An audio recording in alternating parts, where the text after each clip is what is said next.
آپ کر کے دیکھیں, آپ غصے کے جواب میں غصہ کریں تو سامنے والے کو کوئی سزا نہیں. آپ کبھی گالی کے جواب میں مسکرا دینا, یار اب میں تیرے ساتھ بات کروں, تیرے ساتھ بحث کروں تو یہ زیادہ بڑی سزا. یاد رکھیے گا, ہم تو دشمن کو بھی پاکیزہ سزا دیتے ہیں, ہاتھ اٹھاتے نہیں, اسے اس کی نظروں سے گرا دیتے.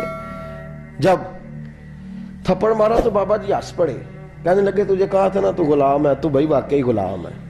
اب جب ہنسے تو اب اس کو ڈھارس ہوئی, توجہ ہوئی, کہنے لگا بابا ماجرا کیا ہے, میں کیسے غلام کا غلام ہوں. تو بابا کہنے لگا دیکھنا, تجھے مسجد آنے کا کہے تو تیرے لیے مصیبت ہے. اتنے لوگوں کو تو ٹائم دے لیتا ہے لیکن اللہ کو تو نہیں دے پاتا. تو نفس کا غلام ہے اور نفس میرا غلام ہے, لہذا تو میرے غلام کا غلام ہے, تو میرے نوکر کا. کہنے لگے یہ ساری نفس پرستی ہے, یہ جو تو نے دنیا داری اکٹھی کی ہوئی ہے نا, یہ جو تیرے نعرے لگ رہے ہیں اور تو سمجھتا ہے کہ یہ میرے, تو تنخواہ دیتا ہے, تیرے نعرے لگاتے ہیں, ذرا تنخواہ چھوڑ کے بات کر, پھر دیکھ تیرے کتنے نعرے لگتے ہیں. تو یہ ڈرتے ہیں تجھ سے لوگ, تیرے آگے پیچھے بھاگتے ہیں. ذرا اقتدار سے سائیڈ ہو تو یہ پتہ لگے تیری قیمت کیا ہے. تو سمجھتا ہے کہ میری جیب میں پیسے ہیں, لوگ مجھے سلوٹ کرتے ہیں, تو میاں تجھے سلام کوئی بھی نہیں کر رہا, تیری جیب کو سلام ہو رہا ہے, تیرے عہدے اقتدار کو اور تیری وحشت اور دہشت کو سلام ہے. اس نے کہا حضرت جی مجھے سلام کب ہوگا؟ تو فرمانے لگے جب تو بادشاہی میں فقیری کرے گا. جب تو بادشاہی میں بھی فقیری ہوتی ہے میرے عزیزوں, بادشاہی میں بھی فقیری ہوتی ہے. آپ کے اس ہندوستان کا ایک بادشاہ کا نام اورنگزیب عالمگیر بھی ہے. اورنگزیب عالمگیر کے انتقال کا وقت آیا نا, تو اورنگزیب عالمگیر بیمار ہوئے, آخری وقت منبر پہ چڑھے اور لوگوں کو کہنے لگے, لوگوں تو مجھ سے اکثر پوچھتے تھے نا کہ بادشاہ تیری 2 انگلیوں پہ سیاہی کو لگی رہتی ہے اور تیرے ہاتھوں میں سوراخ کیوں رہتے ہیں. اورنگزیب عالمگیر, یہ میں آپ کو فرشتوں کی کہانی نہیں سنا رہا, اس دنیا میں, اس دور میں, اس دھرتی پر بسنے والے لوگوں کی کل کی بات سنا رہا ہوں. اس ہندوستان میں ہندوؤں کے ملک پر حکومت کرنے والے ایک مسلمان دیانتدار بادشاہ کی بات سنو. کہتے ہیں ہاتھوں میں سوراخ کا پوچھتے تھے نا تم لوگ, اور تم مجھے پوچھا کرتے تھے تیرے ہاتھوں پہ سیاہی کیوں لگی ہوئی ہے.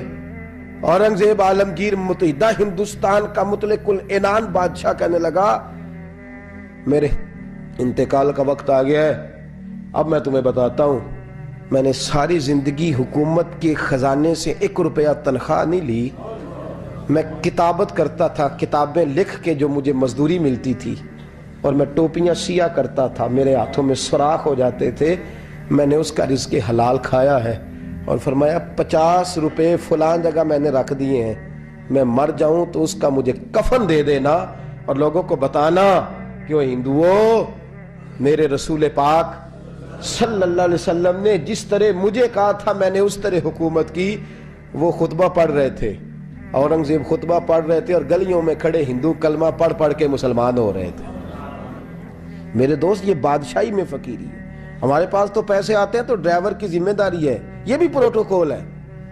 ڈرائیور نے گاڑی بھی چلانی ہے اور صاحب کا دروازہ بھی کھولنا ہے, اس نے اندر بیٹھیں گے تو دروازہ بھی ڈرائیور صاحب نے. نفس پرستی ہے, جتنا مرضی آگے لے جاؤ, اتنا مرضی. یہ کوئی بادشاہی, یہ کوئی آپ کا بڑا پن نہیں ہے. وہ تنخواہ لیتا ہے, مجبور ہے, کیا کرے. ہو سکتا ہے کل کو اس کے پاس پیسے آئیں تو بدلہ لینے کے لیے آپ کو ہی بلا لے کہ چل میرا دروازہ کھول. وہ محبت کے ساتھ, عقیدت کے ساتھ تھوڑی ایسے کر رہا ہے. ہم ذرا مال آتا ہے تو ہم بڑے بن جاتے ہیں. جو بڑے تھے وہ حضرت مولا کائنات شیر خدا علی المرتضی رضی اللہ تعالیٰ عنہ فرماتے ہیں, میں نے حضور کی بارگاہ میں عرض کی, یا رسول اللہ کو نصیحت ہی کر دیں حضور مجھے کوئی. تو حضور نے فرمایا, علی جو دنیا میں پروٹوکول لیتا ہے آخرت میں رسوا ہو جاتا ہے. جو دنیا میں دنیا داری, دبدبے, تنتنے کی خواہش کرتا ہے, خواہش ملا رومی رحمت اللہ علیہ نے بڑا عجیب جملہ لکھا ہے. ملا رومی کہتے ہیں ہمارے پاس فرعون جتنے پیسے نہیں, نمرود جتنی دولت نہیں, ورنہ کئی لوگوں کا خدا بننے کو دل کرتا ہے. معاذ اللہ تعالیٰ. وہ کہتے ہیں کئی لوگوں کا دل کرتا ہے کہ لوگ ہمیں سجدہ کریں, لیکن فرعون اور نمرود جتنی طاقت دولت نہیں, ورنہ لوگ کرائیں. معاذ اللہ تعالیٰ. خواہشات نفس اتنی بڑھ گئی ہیں. اچھا لگتا ہے. ہمارے لیڈران کہتے ہیں 2-4 بندے ہلکے میں مرے نہ تو الیکشن کا مزہ ہی نہیں. معاذ اللہ تعالیٰ, یہ ہمارا حال ہو گیا. ہم نعرہ بازی کے قائل قوم ہیں, ہم نعروں پہ زندہ رہنے والے, نفس پرست بنتے جا رہے ہیں. شیر خدا رضی اللہ تعالیٰ عنہ فرماتے ہیں رسول کریم نے فرمایا جو یہاں عزتیں ڈھونڈتا ہے, یہاں خواہش کرتا ہے نعروں کی, پروٹوکول کی, آخرت میں رسوا کر دیا جاتا ہے. اور فرمایا جو یہاں جھک جاتا ہے اللہ قیامت میں اسے عزتیں عطا فرما دے گا. یہ حضور نے نصیحت فرمائی. حضرت عمر بن عبدالعزیز, زمانہ ڈرتا تھا, بڑا نام ہے. فقیری اور چیز ہے, درویشی. اقبال کہتے ہیں دیار عشق میں اپنا مقام پیدا کر, نیا زمانہ نئے صبح و شام پیدا کر. خدا اگر دل فطرت شناس کرے عطا تجھ کو, سکوت لالا و گل سے کلام پیدا کر. میرا طریق امیری نہیں فقیری ہے, خودی نہ بیچ غریبی میں نام پیدا کر. حضرت عمر بن عبدالعزیز رات کو بیٹھ کے نہ لکھ رہے تھے, تو ایک نوجوان آپ کی خدمت کے لیے رہتا تھا ہر وقت. حضرت جی لکھ رہے تھے, چراغ جل رہا تھا تو کوئی تحریر کر رہے تھے. ایک مہمان بھی آیا ہوا تھا, تو وہ نوجوان نہ بیٹھے بیٹھے نہ لیٹا تو سو گیا. توجہ ہے آپ کی میری بات پہ؟ بیٹھا بیٹھا نا وہ بیچارہ سو گیا, تو حضرت نے تکیہ پیش کر دیا. وہ نوجوان نے تکیہ پکڑا تو اس نے لپاٹ کے وہ گہری نیند چلا گیا. ایک جھونکا ہوا کا آیا تو چراغ گل ہو گیا. مہمان بیٹھا تھا, کہنے لگا حضرت جی میں چراغ جلا دوں؟ فرمانے لگے نہیں, مہمان سے خدمت نہیں لینی چاہیے, میں جلاتا ہوں. کہا پھر اس کو اٹھا لے. کہنے لگے جوانوں کو نیند زیادہ آتی ہے, سویا رہنے دو. کہا حضور سونے تو نہیں آیا, خدمت کے لیے آیا. فرمانے لگے یار سویا رہنے دو, کیا عرض ہے. حضرت عمر بن عبدالعزیز اٹھے, چراغ جلایا, واپس آ کے بیٹھے تو وہ دیکھیں نا, یہ بادشاہوں کے لیے تو نہیں نا ایسا ہوتا, بادشاہ تو نہیں نا کر سکتے.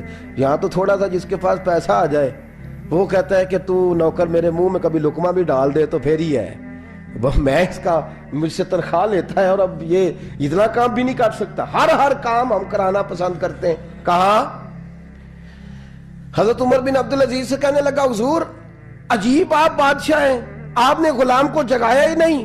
حضرت عمر نے کیا, حضرت عمر بن عبدالعزیز نے جو قانون پیش کیا بڑا زبردست ہے. فرمانے لگے کم تو انا عمر بن عبدالعزیز رجعت انا عمر بن عبدالعزیز. فرمانے لگے کیا ہو گیا ہے, میں جب چراغ جلانے گیا تھا تو پھر بھی عمر بن عبدالعزیز ہی تھا, اور واپس آیا ہوں تو پھر بھی عمر بن میں تبدیل. محدث ابن جوزی نے لکھا ہے, کہنے لگے کم تو جب گیا تھا انا عمر بن عبدالعزیز, پھر بھی عمر بن رجعت, اور میں لوٹ آیا ہوں, واپس آیا ہوں, تو دیکھ لو کوئی کمی تو نہیں ہوئی. میرا باپ بھی وہی ہے, میں بھی انا عمر بن عبدالعزیز, میں بدلا. تو دیار عشق میں اپنا مقام پیدا کر, نیا زمانہ نئے صبح و شام پیدا کر. بادشاہی میں جو فقیری ہے نا میرے دوست, جو اس کی لذت ہے, دیکھیے نا رسول پاک صلی اللہ تعالی علیہ وسلم دو جہاں کے بادشاہ. حضور فرماتے ہیں میرے دو وزیر زمین پہ ہیں, دو آسمانوں پہ ہیں. وزیر کس کے ہوتے ہیں؟ بولیے نا, دو میرے وزیر, ترمذی کی حدیث ہے, دو زمین پہ ہیں, دو. حضور زمین والے وزیر کون سے ہیں؟ فرمایا ابو بکر اور عمر. آسمان والے کون ہیں؟ فرمایا جبریل اور میکائیل علیہ السلام.